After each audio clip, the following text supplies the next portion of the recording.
¿Y por qué? Why is it that gold has historically been chosen until now, until practically the last second in history, when the state has violently expropriated it from us, and we will see the effects of this? Why has gold been money par excellence as a result of a spontaneous process? It is my wish, and I think this should be one of the great contributions of this course, that you have or acquire admiration, a taste, a love for gold, that you become what Americans call a gold bug. There is nothing better than gold.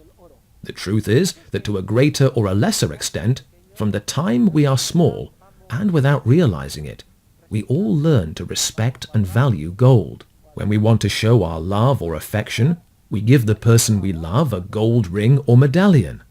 I love you more today than yesterday, but less than tomorrow. If we complete 25 years of service to our company, we receive a gold watch.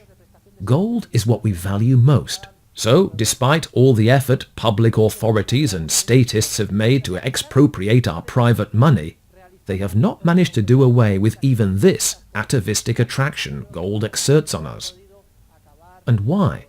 Why has gold been chosen throughout history as money par excellence? Well, it is easy to explain or account for, especially a posteriori. To begin with, gold is relatively scarce. In other words, to get this ounce, it was necessary to extract from a mine hundreds of meters deep many tons of earth to find a number of small pips to melt and produce gold. Gold is relatively scarce, and thus, by the law of marginal utility, it is of relatively high value. To give you an idea, the entire world stock of gold would fit into 3 Olympic-sized swimming pools. All of the gold in the world. So, consequently, we could say, and in fact Menger does, though it is not a very scientific nor a completely accurate way of putting it, that gold fulfills its function very well as a medium of exchange because it is a great store of value. A small amount of gold can be exchanged for many goods and services. Just to give you an idea, Philippe, you're an expert on this. What is this morning's price for an ounce of gold in dollars? Or at least, what might it be? 1,000? 100? Less, around $1,090 an ounce. That is a little over 600 euros. So, to give you a rough idea, this troy ounce of gold in my hand is worth more on the market today than this whole bundle of bills. It is a significant store of value, and therefore it is very useful in exchanges.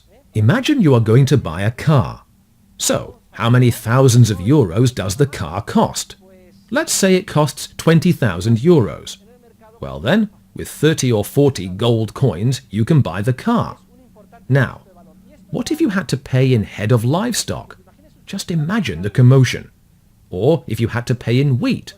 Or if you had to pay in cocoa beans. So to begin with, gold is a great store of value because it is relatively scarce. However, gold has other characteristics. For example, it is very homogeneous. That is, it is really easy to determine its assay value. Every part of gold is comparable with every other, which is important. It is not the case with other potential media of exchange. Imagine we are going to pay in head of livestock. Well, it turns out one sheep is skinnier than the other. One has rotten teeth, and the other does not. So, how do we assess the value? We spend hours and hours saying, this one, yes, that one, no. Wasting time. In contrast, with gold, we show up, weigh the 30 coins, and that's it. We make the transaction, and we are done. So, not only is gold a great store of value, but it is also a very homogeneous good. If in the exchange we have to concern ourselves about whether or not the batch of wheat has been favorably affected by the hummus, or whether the cocoa is of higher or lower quality, we are wasting time and effort. Also, it is very easy to determine the assay value of gold, as I mentioned before. Gold is relatively soft. If you look at this coin, you will see that it is quite damaged at the edges, because each time I toss it up and it falls to the floor, notice the sound. Never forget the sound gold makes.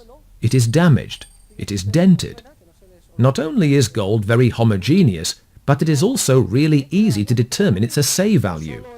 So that it will not be so soft, sometimes gold is alloyed with other metals, like copper, which gives us rose gold. In any case, real gold is yellow. Gold has yet another important characteristic. It is immutable. If you pay with head of livestock, the livestock will grow old, get sick and die, and you cannot keep wheat in a silo for a very long time, because the wheat will be damaged. However, gold is immutable.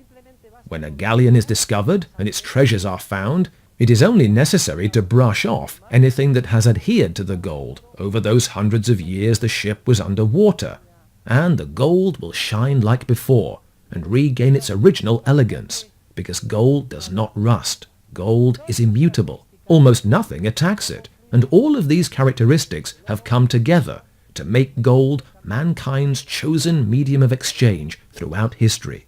Of course, we cannot categorically state that if we were successful in eliminating coercive state intervention in the institution of money, intervention which, as I have said, is very recent in history, then the evolutionary process would uphold gold forever and ever. What we can do is explain a posteriori why gold has been chosen, because in all likelihood, gold would be upheld for a long time, and would continue to be money par excellence. But we do not know. Imagine such a huge gold mine is discovered that the value of gold plummets, and gold ceases to be a significant store of value.